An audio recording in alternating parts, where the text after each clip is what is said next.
তো যেই দিন থেকে তোমার এরকম হবে যে তোমার পড়াশোনা দেখা তোমার বাবা মা টেনশন করতেছে যে এমনি পড়লে তো আধা পাগল হয়ে যাবে, এমনি যদি এইভাবে পড়তে থাকে তাহলে তো আধা পাগল হয়ে যাবে, যখন তোমার বাবা মা এসে বলবে আজকে আর পড়া লাগবে না, ঘুমাবে, তখন তুমি বুঝবা যে তোমার বুয়েটে চান্স পাওয়ার মতো, তোমার বুয়েটে চান্স পাওয়ার মতো একটা প্রিপারেশন হয়েছে। যতদিন পর্যন্ত তুমি এই জিনিস ফেস না করবো ততদিন পর্যন্ত বুয়েটে চান্স পাওয়ার মতো পড়াশোনা হয় না, এটা ধরে নিতাম। বুঝতেছ? তুমি বুয়েটে পড়বা, বুয়েটের নাম ট্যাগ লাগাই দিবা, এই যে কোহিনে তো লেখা, এই যে বুয়েটের ট্যাগ লাইন লাগাই দিবা, এটা তো সহজে আসবে না। তুমি বুয়েটে চান্স পাইলে আরেকজনের স্বপ্নকে নষ্ট করে তুমি চান্স পাবে।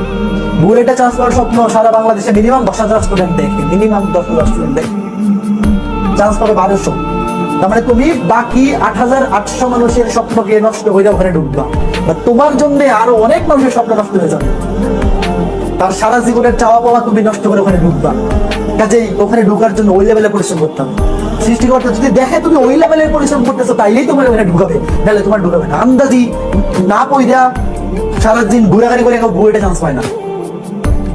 যে বুয়েটে ফার্স্ট হয় সেও যদি গড গিফটেড ট্যালেন্ট হয় তাও সে ওই লেভেলে পরিশ্রম করে চান্স পায়। কাজেই তুমি 8,800 মানুষের স্বপ্নকে নষ্ট করে যে সিটটা তুমি পাবা, অবশ্যই তুমি যদি ওই লেভেলের পরিশ্রমী না হও সৃষ্টিকর্তাও চাইবে না